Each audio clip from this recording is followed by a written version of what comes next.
Nike is in trouble, big trouble. Over the last 3 years, the sportswear giant has seen $150 billion in market value vanish. Thousands of employees lost their jobs.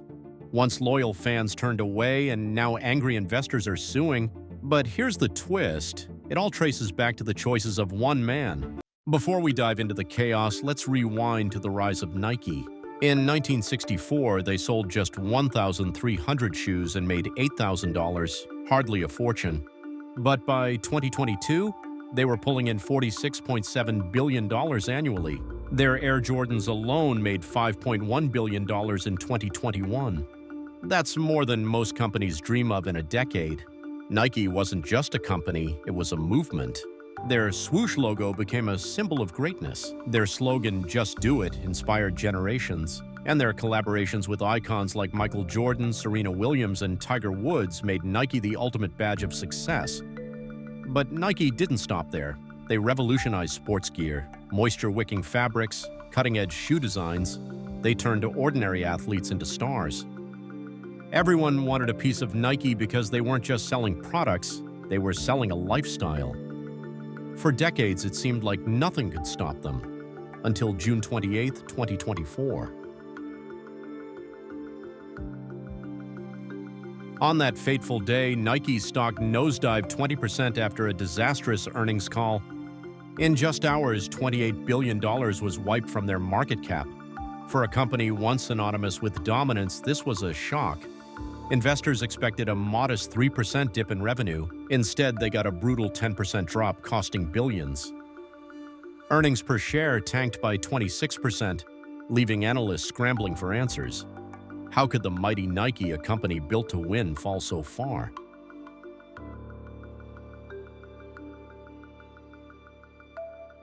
The answer starts with one man, John Donahoe. He took the CEO reins in January 2020.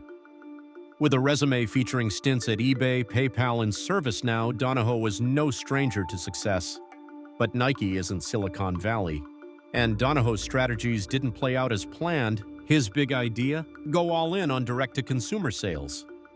The plan seemed solid, cut out middlemen like Macy's, Urban Outfitters, and even Amazon to build stronger customer connections and boost profits. But the timing couldn't have been worse. Weeks before COVID-19 turned the world upside down, Nike severed ties with key retail partners. While lockdowns temporarily drove online sales, the post-pandemic reality hit hard. Demand normalized, but Nike's infrastructure wasn't ready for the shift.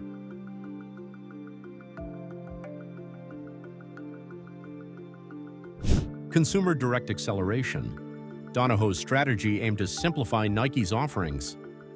Instead of catering to niche markets like performance sports, Nike focused on broad categories: men's, women's, and kids. Flagship stores became immersive playgrounds with gaming zones, AI-driven fittings, and app integrations that promised seamless shopping experiences. At first, it worked. By late 2020, digital sales skyrocketed 75%, making up 30% of Nike's revenue, a goal they thought would take years. Buzz around their futuristic stores kept the momentum alive. By 2023, Nike hit a record $50 billion in revenue, but the cracks were already forming. Analysts warned that focusing too much on digital ignored the importance of physical retail in building loyalty. Critics question whether Nike was abandoning its roots in innovation and performance.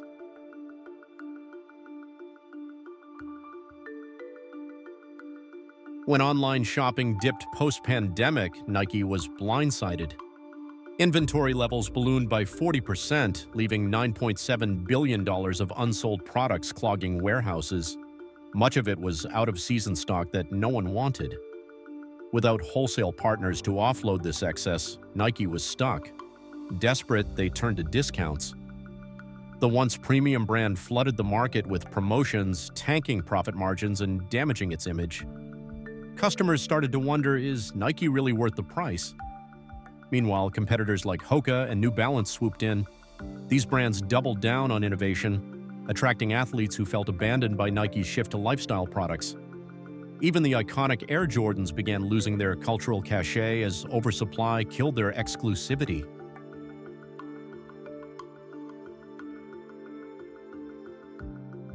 To make matters worse, Donahoe's restructuring slashed over 700 jobs, including senior leaders who carried decades of institutional knowledge.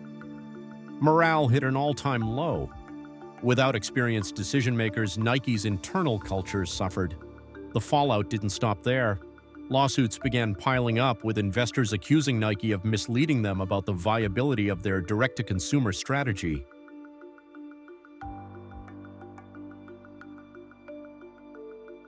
By October 13, 2024, it was official.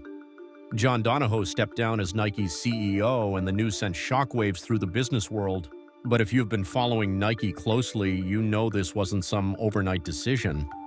It was the culmination of years of controversy, shifting priorities, and ultimately a leadership style that didn't sit well with everyone inside the company. Let's break it down.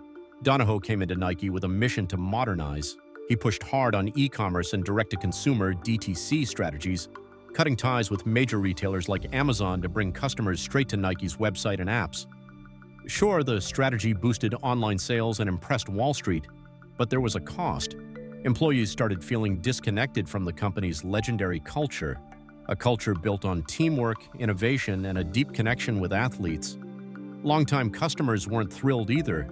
Nike's shift to digital-first left some feeling like the brand was losing its personal touch. By 2024, the cracks were showing. While Nike was still a global powerhouse, employee morale was at an all-time low and growth in key markets had plateaued. That's when Nike made its bold move, bringing back Elliott Hill. And here's where things get interesting. Hill isn't just any leader.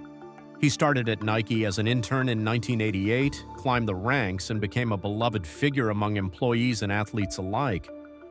His leadership style is rooted in understanding what made Nike great: the passion, the storytelling, and the relentless focus on serving athletes.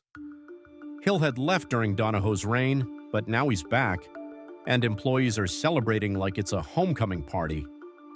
For Nike, this isn't just about swapping CEOs, it's a chance to reconnect with its roots and fix what wasn't working.